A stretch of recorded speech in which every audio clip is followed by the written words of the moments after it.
The leper scholar versus Jesus in Isaiah 53.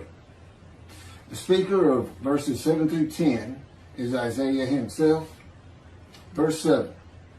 He was maltreated, yet he was submissive.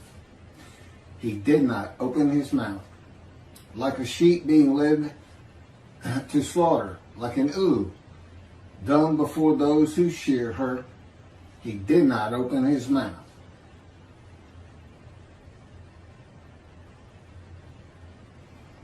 This isn't about sheep. This isn't about unblemished lambs. This is about not opening your mouth. That's just, I don't know, metaphor or symbolic of the sheep being led to slaughter.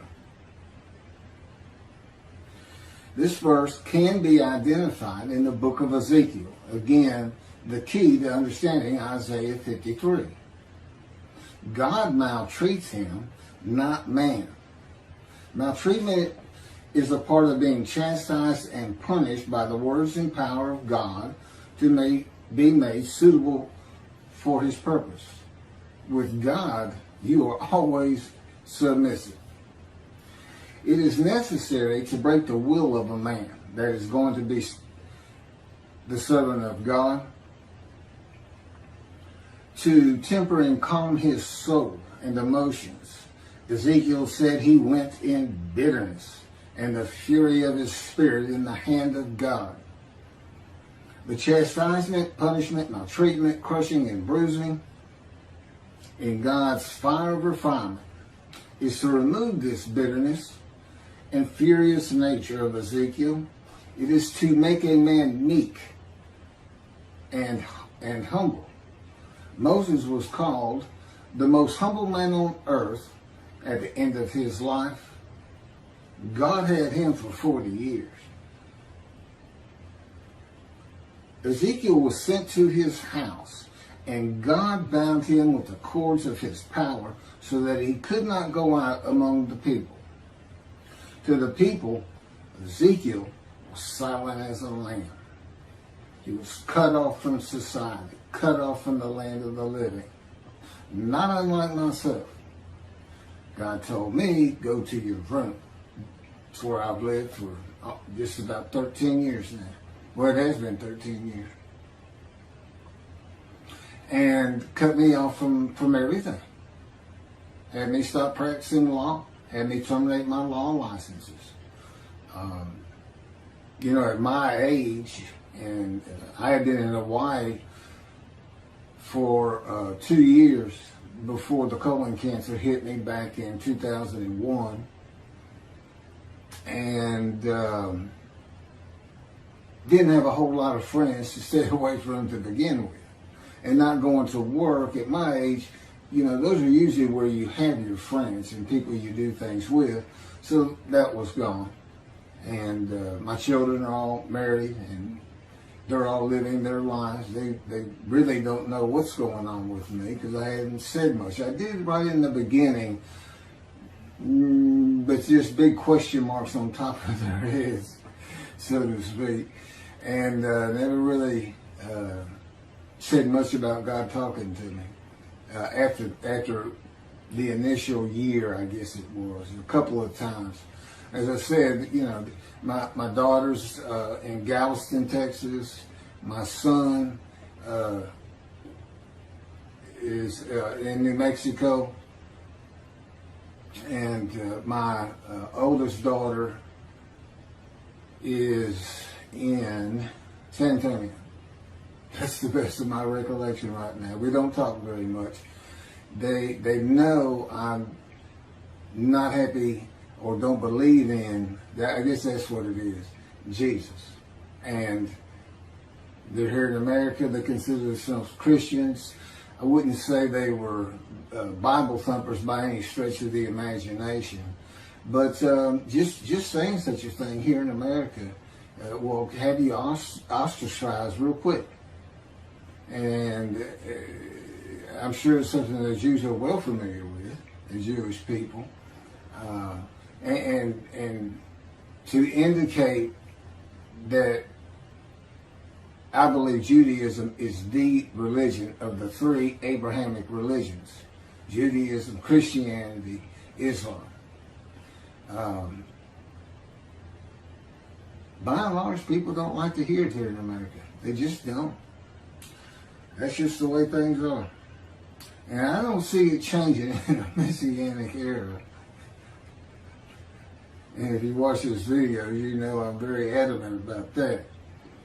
The man who is described and becomes God's righteous servant will be cut off from the land of the living and be silent as the lamb to all that know him, while God prepares him to be suitable for his purpose that might prosper.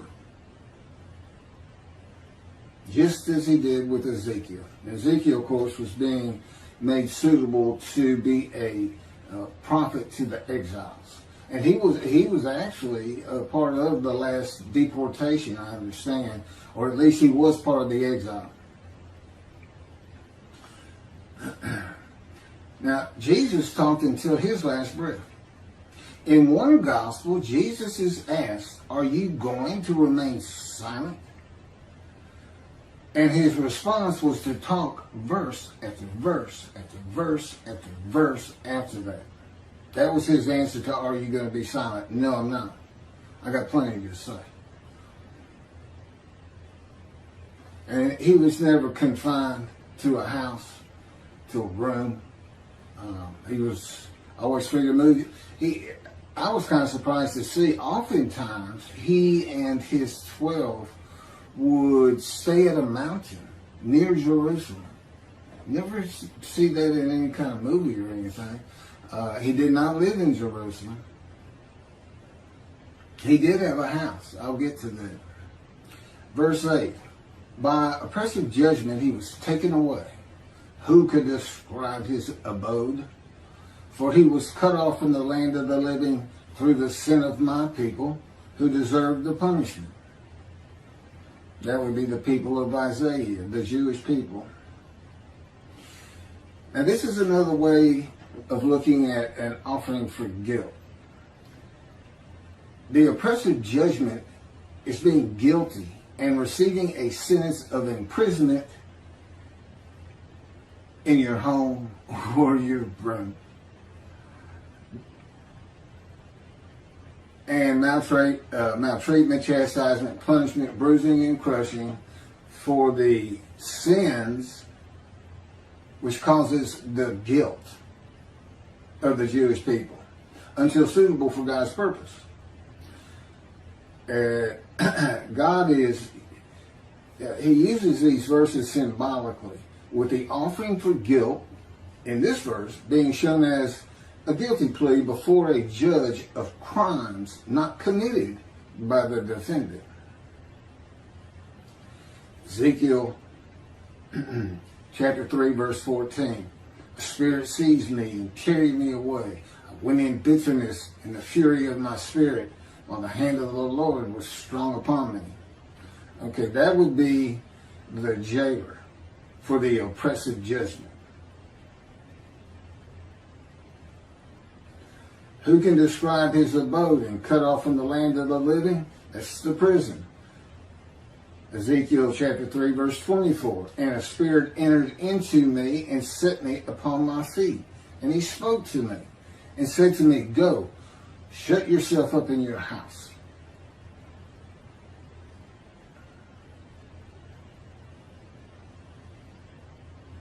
This is one of those situations. God is in his spirit. The Spirit enters into Ezekiel, and in another verse he says, "And I could hear God's words." The question becomes, who is it that says, "He spoke to me"? Well, it's a capital H, so that's God. Spirit entered into me and set me upon my feet, and God spoke to me and said to me, "Go, shut yourself up in your house." The chains that you would have in prison and put on by the jailer, I suppose. As for you, O mortal, cords have been placed upon you, and you have been bound with them, and you shall not go out among them. That's the people. And that's Ezekiel chapter 3, verse 25. The judgment against Jesus by Pilate was not guilty. I find nothing wrong with this man. But to wash his hands of the whole religious controversy, Pilate asked the multitude that had gathered. And I don't know how many that is, and I don't know if the multitude was just Jews or if it included Arabs and Gentiles, and well, Arabs are Gentiles, but it doesn't tell us. A multitude had gathered, that's all we had. He asked them what they would have him do with Jesus. Release him or crucify him? And the multitude said, crucify him. That was not an oppressive judgment. It was not a judgment of being taken away or cut off. No, it was a sentence of death. It is oppressive, I grant you. But it's a death sentence. This is a sentence that is onerous, difficult to bear. And you don't receive long life. This man, here he has an oppressive judgment against him. And you have all these words like wounded, bruised, crushed, chastised, punished. But he's given long life.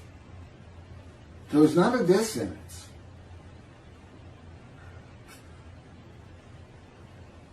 Who could describe his abode? Jesus has a house in the Gospels, but it is never described. No one today could describe his abode. And Isaiah chapter 11 says that his abode shall be honored, the Moshiach, who is described in Isaiah 53. This is the book of Mark, the Gospel of Mark, chapter 2, verse 15, Holy Bible, King James Version, from the internet. And it came to pass that as Jesus sat at meat in his house, many publicans and sinners sat also, together with Jesus and his disciples. For there were many and they followed him. Doesn't sound like shunned and despised to me. And of course, today nobody can describe that abode. All of Israel will be able to describe the abode of God's righteous servant. That would be me in this day of social media and phones with cameras. And it will be in Israel. It will be in Jerusalem. Now, what does it mean? It is to be honored. I don't know what that means, a fancy home, or just the fact that God's righteous servant lives there. For these past 13 years, I've basically been in a room in a condo with my parents. I pretty much stay in here all the time. I go down to the kitchen once a day, once or twice a day. But before that, when I was in Hawaii, we lived in I call it the little green shack. There wasn't anything to it at all. But the kids they were all over. I took my oldest daughter and my son. Initially, my young daughter at the time came out with us too for about a month. This is post-divorce. And my wife had custody of all of them, but she didn't want the first two. She was getting remarried, and they were a handful. Not unlike their father. I've heard that more than once. But they were having a great time. It was good for them. They needed to get away from Houston for a while, and that's why I went. And but that's, after 2 years the cancer hit me. I did pass the Hawaii bar. I got the results in the hospital. But and it was difficult to take. I was in enormous pain, but it had to be done. I had a family to take care of.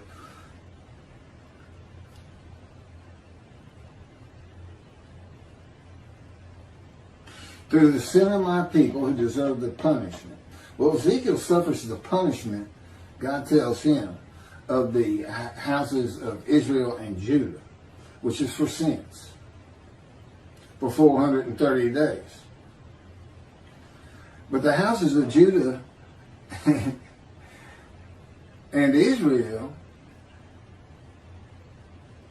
were defeated by the Babylonians and deported. They suffered their punishment in exile. God told them, if y'all don't stop, I'm going to raise up armies against you.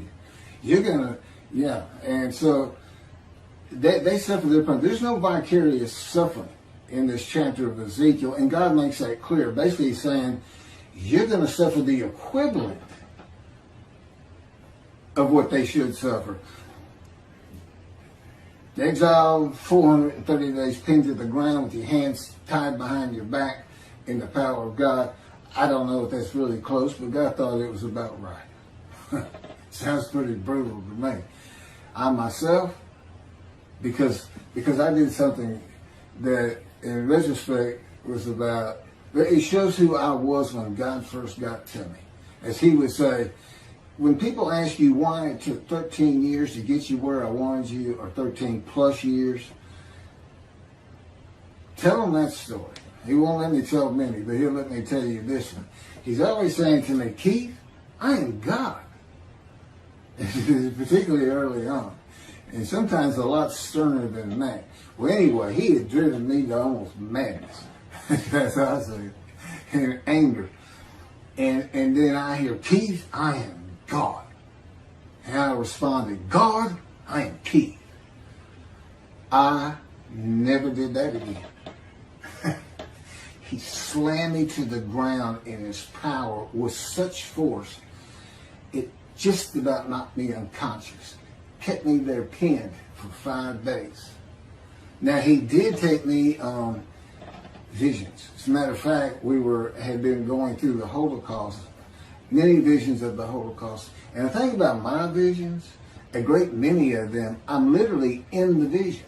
I'm part of it. And it's amazing what he can do in a vision with your emotions, your feelings, and your thoughts. But it was a rough 5 days. And but it went a long way in getting me to realize you don't talk like that. He seems like a person. He seems like, you know, your next door neighbor who's invisible that has come over and taken over your house. You know, they're like gifts that show up at your door, and they come in and they tie you up in a chair in the back room. We're going to take over now. We got everything. Don't worry about a thing. Everything's going to be great. or the unwanted relatives that show up and you can't get rid of them. You know, and they're driving you crazy sometimes. But that's just the brutality of going through the fire of refinement. But at the end, you know, you're so thankful. You know, I would have never been this man. You know, I could never do the things he's had me do. I watch these videos before I post them, and I'm just like, I could never do that. I was pretty glib, but not like he has me be. And laughing and smiling, it's just like a different creature sitting there, and it's me. It's almost dumbfounded. And I'll tell him, man, you were something else when you're operating the unit. Sometimes I call it. Anyway, again, he wants you to know these things about him. He's not just, everybody, I'm sure, especially those who seriously study the Torah and the time, you have your own perceptions of this entity, God. Not as a man, but as a person yourself. You can't help but start adding attributes to him of a man. And when he converses with you, he says, oh, one man to another man. But it doesn't take long to realize this is an entity, a being that is nothing like man. Other than he exists and he does have emotions. And he did create everything. And of course, he relates to me in a way that I can understand. Is that how he is of his own when it's just him and his companion, the spirit? Probably not. It's different. So anyway, no vicarious suffering. God says every man is responsible for his own sins. And he tells his people, do not sacrifice your children.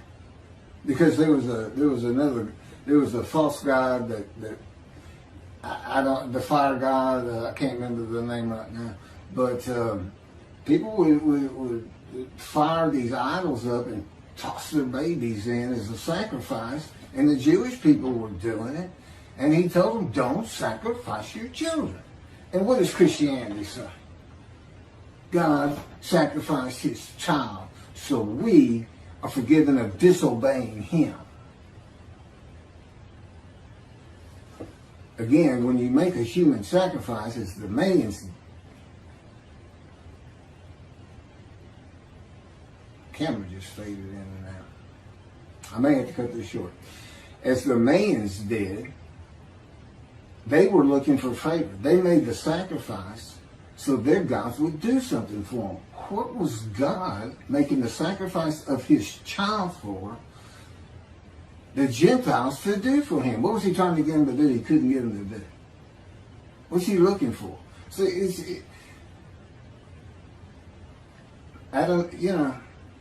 and they say the Hebrew Bible, the Bible he gave his children, is prophetic of this human sacrifice. And again, Jesus says, God no longer wants bulls and goats for sin. As I told you, he did away with the system through his prophets. Isaiah chapter 1, Amos, in the Psalms. He said, no more.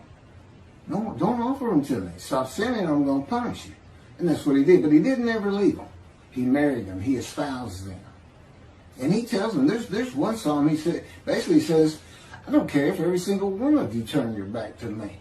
I don't care if every single one of you is sinning and not practicing my laws and commandments. I'm not leaving you. You're mine. But I will punish you. That's God.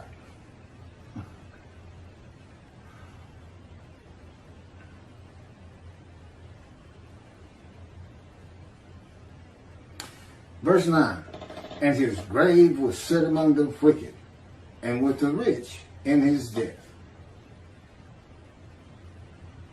Now, Jesus was a poor man. He didn't have anything, although he did have a house. I don't have a house. And or car, or even a bicycle. I didn't have me get rid of my bicycle. I had walked for 13 years, like I'm in the Exodus. You know, they camped out for almost 20 of those 40 years in front of a Don who never would let them pass through. That's what's, I mean, it's as though that's just part of the story that God knew he was going to write, that he was coming from a Don. Because, see, he's with Moses. Moses wasn't allowed to go through. That means God didn't go through. Because Moses was a host of the Lord's host. The Spirit had entered him. God was in the Spirit. So God and the Spirit are in Moses. Doing what they did with me. Controlling everything. You're still yourself. It's not like some possession where, you know, if you watch Supernatural, for instance.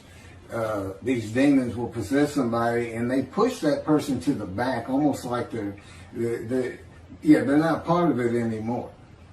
That's not what this is. You know, I'm a host, and they are guests, so to speak, and they're very kind of good guests. They take care of you. They make sure you feel like yourself. They do good things for you.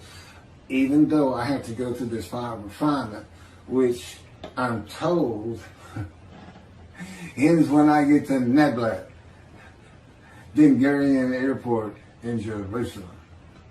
I can't wait to get there. But and doing work like this, so there's been long periods where I just, you know, when writing was done, and it was just it's just brutal when I don't have work to do for him. He said, I can always make you a little bit better. So, and again, you can read about some of this a little bit more graphic in the life of the righteous servant of God in Isaiah 53, which is my life. God had me tight. He dictated it. He's my ghostwriter, which is, you know, really, that's something else. I mean, it's just a life of getting hurt banged up and suffering. I mean, that's what it's focused on, you know. So there's some interesting things in there.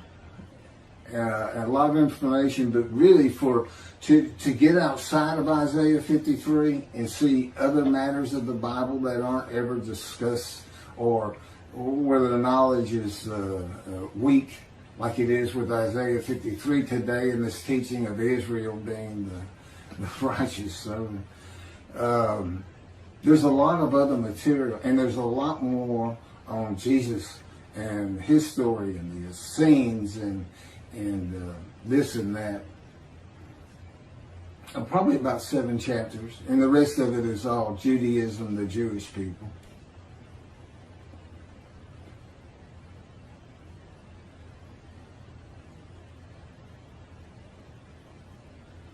So anyway, this verse, and then Jesus is said to, after he was entombed, after the crucifixion, they took him, a rich man donated his grave. That's the story written around what happened. And so they say he fits this verse. You know, but the fact is, he's still poor. He just got buried. But you know, I think it just means because of things like being raised to great heights, a home to be honored, you know, a really nice home, and this man receives as his portion the many, that would be the many he makes righteous, and as his spoil, that would be the multitude. And presumably, you know, if I'm leading those kind of people in these teachings, and that's where, you know, God says, I'm going to dismiss the rabbis and appoint David as a ruler amongst the flock. Well, this will be what I do, is the things that he would have me do, of course, as his servant, but also the matters of the book. This teaching of a different end times, the mysteries of heaven. There's nothing I don't know for the most part, or as far as what can be related to other human beings and understandable.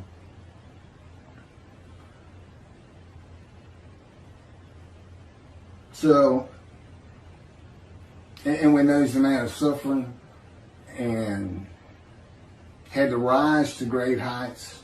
So, and then he's taken from the world. You know, he took me to poverty. So, to me, I read that, and you know, I was a poor person, but I'm going to end up rich.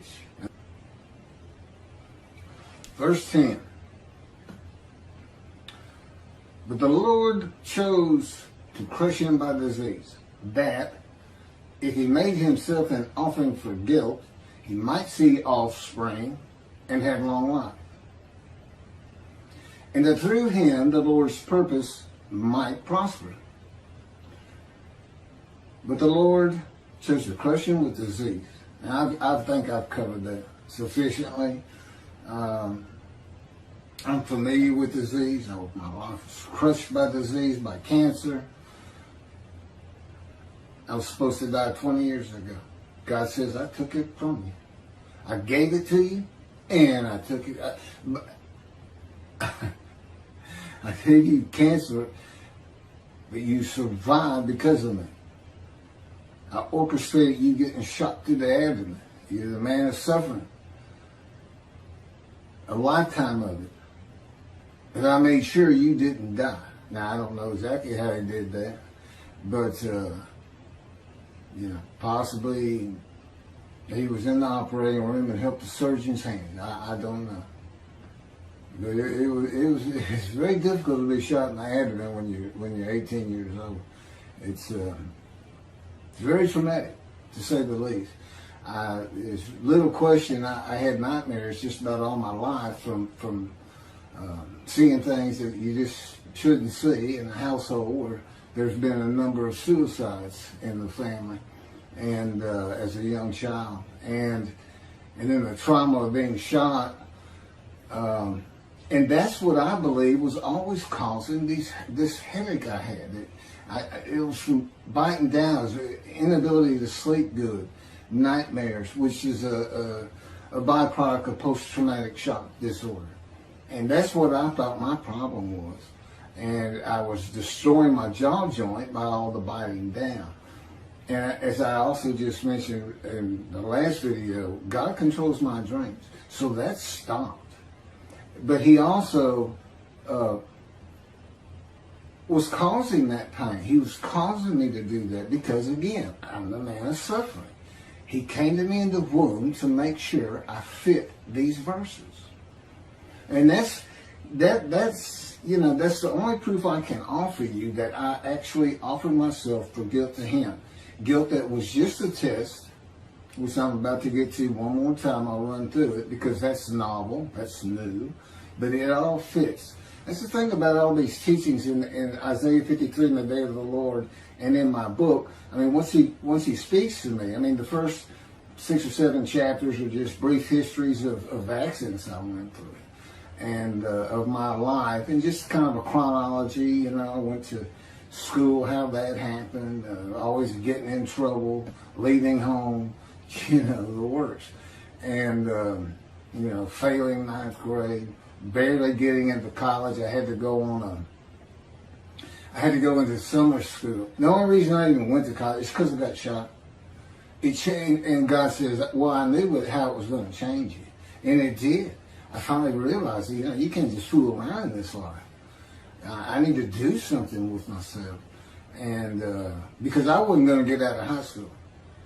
I had just failed too many classes. Mostly because I just didn't like it. Well, I wanted to be elsewhere.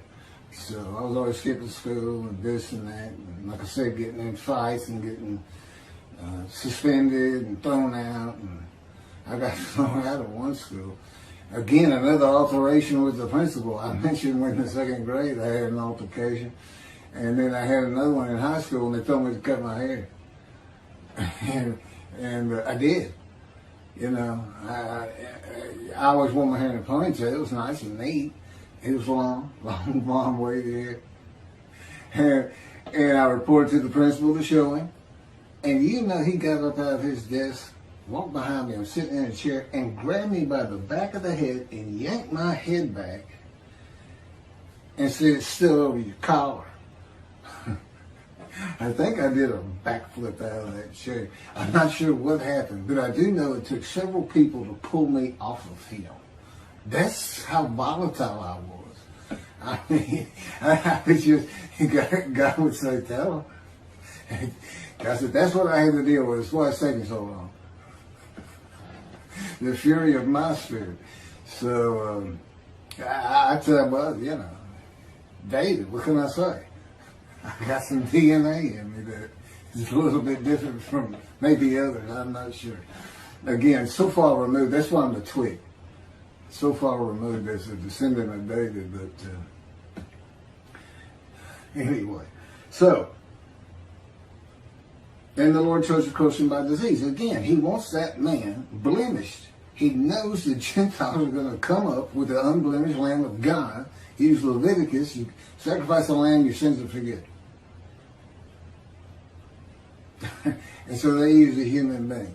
And he made sure you can't do that. Except they did it anyway. It's like, I don't understand it. How can you read crucifixion and the man lives? Makes me righteous by his knowledge. Now I know it says might. He might have long life, might see his children. But that's just part of the test of devotion. That's what it's about. And it's a test because there's nothing to offer yourself for. That's why the angel comes before them. The angel's here before he ever starts teaching me the scripture. And the Jews don't know it, but they're sin free.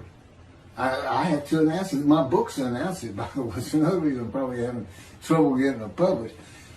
It's just too much for the publishers or whoever's reviewing the books. They make it to a review, and they say, well, it's really not our thing. That's where it comes out to me. It's not our thing. And I'm like, well, I know, but you need to know that your thing needs an adjustment. And you need your people that you're supposed to need to see this. But to know that, I don't worry about that. Because again, this is God's day. It's his problem. I mean, I already know. He knows it's going to get done. So I don't have to worry about it. It's his day. It's his people. It's his temple. He's the one who wants to be back in Jerusalem. His people are back. Great. Great. I want to be part of it. But I'm not going to worry about it because I know you're going to do it. You got it. You can say, might prosper all you want. I'm going to go with, it's going to happen. Somehow, some way. And I also know that my long life is going to be real long because I can tell it's going to take a long time to get all this done. So that's a good thing too. Oh no. And he's promised me, and he knows this is what I want more than anything in the world. An Indian Scout 60 bobber blackened motorcycle. I had a Harley once, and it was my first motorcycle, and I just love riding it. I just love riding it. And he's dangling that in front of me, and of course I've been in poverty for 13 years now, and I don't think about the abode, having money to buy a soda or anything. It's just, I can really get a motorcycle. You gonna let me ride a motorcycle as the Moshiach? Isn't that kind of I don't know. But anyway, I will have one in Jerusalem, and I'll get there somehow. So anyway, here's what an offering for guilt is. Tobiah Singer, in his Midrash on 53, says that phrase, he offers himself for guilt, means literally guilt offering. Let's go to Leviticus. And he finds that the 6 million that God, he comes up with, God sacrificed the 6 million Jews murdered in the Holocaust. Now, none of it works. I'm not even going to try and get into it. He's a brilliant man. He's got knowledge from sea to sea. You know, he's like an encyclopedia on the Bible. But boy, the reasoning capabilities on that particular verse right here, verse 10, just left him, in my opinion. Because Israel is the man, they had to gather as one. See, it all started with the first covenant. All the Israelites gathered into a man, as the man Israel.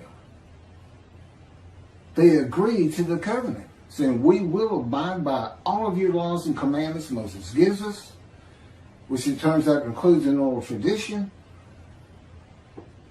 If you will be our God, and we will be your people. When did they ever regather anywhere? Crushed with disease, or brought to grief with illness in the New Testament, and then have long life and make the many righteous. See, it just can't happen. It doesn't happen. And this verse is written because not only is the man blemished, because God knew what the Gentiles were going to do, he knew what Judaism was going to have. And a guilt offering in Leviticus is an unblemished ram. None of these people were unblemished, number one. Number two, who offered them? Did Hitler offer them? He didn't get long life and make the many righteous. Those people didn't get long life and make the many righteous. I don't know what he's thinking. I really don't. But I know he's a good man. And he practices Judaism to the T, I'm sure, as an Orthodox Jew. But, you know, really, and of course, as with all rabbis, he's dismissed. He's no longer in right standing with God, but he's got a long way to come back because he's going to have to straighten that out. He needs to get hold of these books, and I do want to relate to him. That's why I'm saying, well, that's why God's had me say to it, I want it. Doesn't matter to me either way. I just do what I'm told. I say what I'm told to say. I'm commanded to do it. You don't say no to God. And that's another thing about being crushed with cancer. God can come to you, like I said, he just sees Ezekiel. But you're not going to say no to him. If he says, I want you to be my righteous servant and dedicate your life to what I tell you to do. And that includes when you go to sleep, when you wake up. That includes what you eat. That includes when you eat. That includes when I have you exercise. I control everything. You no longer have self-will. You say yes. You go ahead, yeah. Okay. You know, it's an automatic. So that's what it was for. In verse 10 is to prevent anybody from saying from the Jewish side that this could be a man. It can't be a man. Especially cannot be an unblemished lamb, a perfect man. See, I am this man, and I am the polar opposite of Jesus Christ. I mean, you can't put us in the same sentence without having the sentence blow up. You can't do it.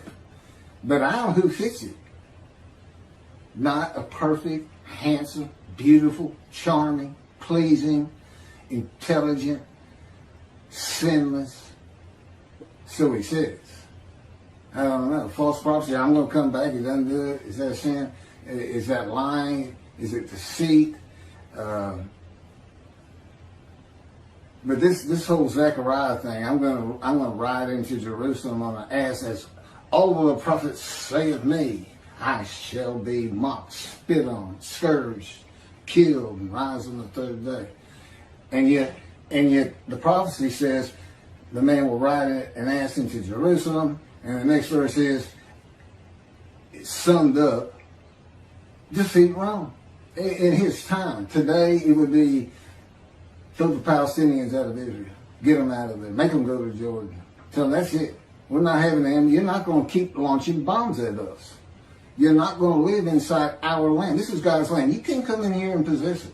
You can't adversely possess it.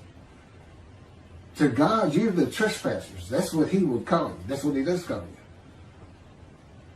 I don't want those trespassers in my land. I want my temple on the Temple Mount. He said, I don't care about their mosque. I ain't care about our synagogues as though I got to have an excuse, and I don't. I get the feeling.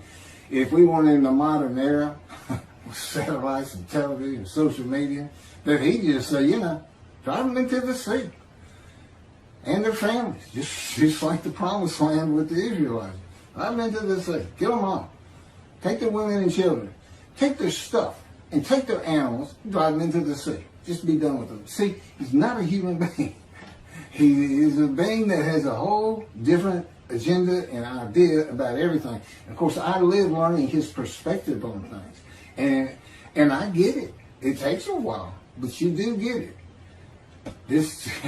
He just has a different way of thinking. So, but of course, I love it. It's great. So anyway, let me get back to where I was and finish up. The speaker of verses 11 and 12 is God, and I'll pick that up on another video and end my, basically my video midrash on Isaiah 53.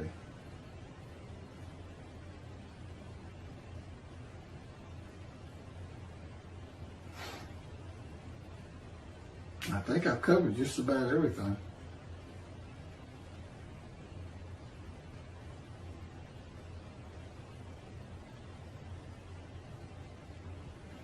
So anyway, here's passing the test of devotion is when I really started learning about a host and a man divine beings. I didn't understand he hadn't even taught it to me. I don't think I really got it until we were actually writing the book, putting chapters together and adding new material.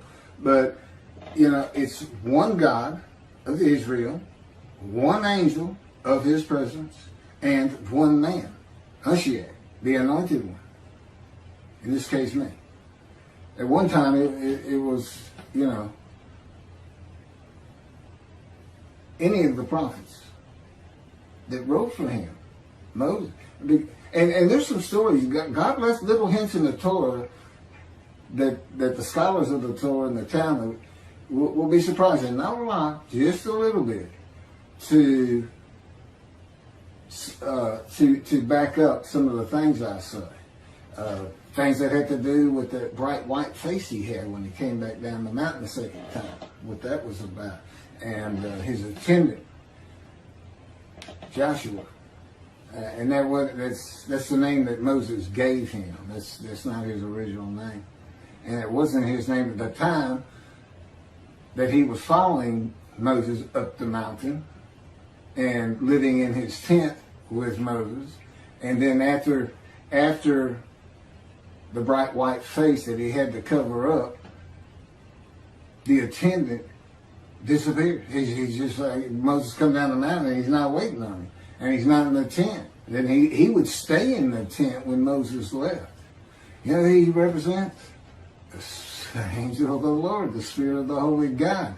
And that's the symbolic, you are now a sinless person, and that would be me. I can't sin. I don't even have self-will. I can't even, God controls me now. And, which is fine. I'm old. I don't want to do any sins. I've had my wild days. I told God said, we got to this part, verse 12, he's a sinner. I said, I never really thought myself that much of a sinner. I was good to other people, and I tried to do the right thing. Didn't really know anything about 10 Commandments or anything else. I'd seen the 10 Commandments, Charlton Heston, of course. Everybody has. And he said, you don't think you're much of a sinner, huh? And all of a sudden, I'm Scrooge in that story. Christmas, the ghost of Christmas past is taking me on visions. And in these visions, it's like, I'm back there. It's like the first time you start a car. You can remember, man, I felt so great first time I drove a car. When young. But you can't really get that feeling back. He puts it back in me. I can literally feel as I did the moment I first started and drove a car. The excitement, the ambience that was around me at the time, everything. It's absolutely amazing. But I also found out it was quite the sinner. That I wasn't a habitual sinner of any particular type of sin. It just seemed like I hit just about all of them. And as the Christian says, if you've had murder in your heart, you're a murderer. Okay, well, I even caught that one because I'd get so angry sometimes. It was like, hold me back. This is it. Where's my guns? No, I never killed anybody. I don't even hunt. I've never hunted. I can't even kill animals. I don't even like stepping on a bug. And I never have. It's always been me. But again, he's been with me. There's little things about my personality that made me a better person without me knowing it, but without any particular extreme. I don't know who I'd have been if he hadn't come to me in my first year. I don't know. It's something that we've been working on more lately than any other time in the last 13 years. And I tell you, it doesn't really matter to me. To me, I'm just me. My disfigurement, that's just me. It doesn't bother me. It doesn't bother me that you say you did it. And I believe him. I said, you did. I loved running, and it really hindered me in track because you need 2 strong arms for a quick start to drive out of the blocks and everything. And but one thing that never happened, which is surprising, because he said part of the reason I did it is so that people would pick on you and bully you and this and that, because that's what happens to young Jewish people. I wanted you to feel as best I could the suffering of the Jewish people in every way imaginable, including the wounding, the crushing, the bruising, the maltreatment. And but the fact is, nobody ever made fun of me about this arm. And it could have been I looked like, because I wouldn't smile, and it's like, I had a friend tell me, it looks like you when you look at people, like you want them to say something bad so you can launch into them. And maybe that's why. But anyway, he's changed. I'm not that person. Not that person. It did take him 13 years, which I think is a little ridiculous. Personally, I always say, look, more power, less suffer. What's wrong with that? He said, Keith, I am God. I decide these things. I decide how long it takes. I know what you need. I know where you have to be. And I say, you're not where I want you. And I just say 13 years. That's all I got to say.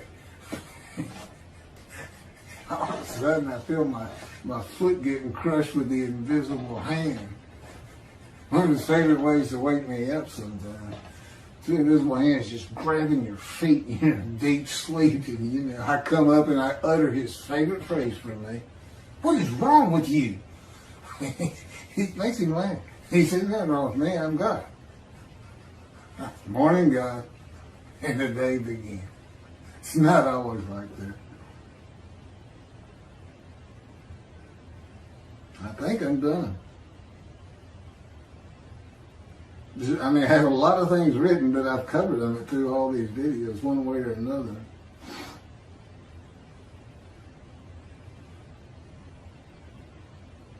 Okay, this is the last of the verses by Isaiah. The third and last speaker is the Lord in verses 11 and 12, and I'll pick those up in the last video on this midrash of Isaiah 53 on camera. I hope you take these serious. It's a serious business. We're talking about destruction to the land of Israel. That's what I think of. And of course, he puts these thoughts in me and to make me feel like it's actually my responsibility. If no, I know better. It's not my responsibility because I don't control anything. But I still feel it. Just like I still feel like me when I know he's having me say words that I wouldn't be saying. It's very complicated. And it does take a long time. And I do it again, even if I didn't have this wonderful task in front of me. I mean, to go to Israel, to know, I'll be able to earn a living again and have things and help people understand his personality and be instrumental in having the temple built someday. Could be 20 years from now. I'm 63. Moses was 80 when God spoke to him. Lived to be 120. I don't want to be 120. Is that story? Or was he really 60 and lived to be 100? You never know with God. He throws a lot of stuff into his stories, but the fact is, though, everything happened on the ground. It's kind of like you see a movie and it says, based on true story. Because God said, it's like the dialogue. He said, if you heard the way they talk to each other sometimes, he said, in the Bible it might say, and Jacob said, or Saul said, okay. Yeah, well, or Saul said, no. And it may have been a gesture. God said, okay, and Saul said, no. Because if you read the dialogues, they're all the same throughout the book. Yeah, and it's like third grade reader. It's very proper, very clean, very. And God said, these books have to sell. They have to get around. I had to add some story to it to make it interesting, but I put in my philosophy, the moralities. There's so much behind it. And that's why the Jewish people study Torah so hard. And Torah is like almost an entity to them that God created before he created the planet, Earth, people. And he did, but what they need to know is it's not just the Torah he had written. It's the entire Hebrew Bible that he had before creation. The entirety, even the Psalms, he had written. Now he writes them in antiquity, so they read as though they come from antiquity. But, he's talking to Isaiah, wrote Isaiah. That's what he told me to think about. He said, sometimes I had to get other people to finish or do this or do that. He said, but when you're reading it, understand that while there is a lot of story, I could have made any of it happen. All of them are within my powers, all stories. And I'm not talking about express miracles like in the Exodus, where he flat out says he's done it. But it's like you see Elijah, and he's calling down the fire at the sacrifice of the bulls with everybody in Jerusalem having come outside to watch it all with the bad guys. I can't remember the name right now. And he's not giving it to me. You think if God's control you, you'd be a perfect person. You'd be like a Jesus. No, I'm still Keith. Listen, I'm still me. Now, I can't sin, but I can still, I can argue and get angry and nothing like you would think of Jesus, so to speak. And he's not part of this, There's nothing written about him in his time. And everything was a story back then. It's a great story. And like I said, there's all kinds of variations to it. And the fact is, I don't believe he ever existed. And I have it on good authority, he didn't. I'm the Moshiach, and I bring God's wrath. And I bring his reckoning. We'll finish up with what God has to say on 11 and 12 in another video. I can't believe it is that he said that. That's from God himself. The Lord said, and what I just said, yeah, that's how it works. You just do it.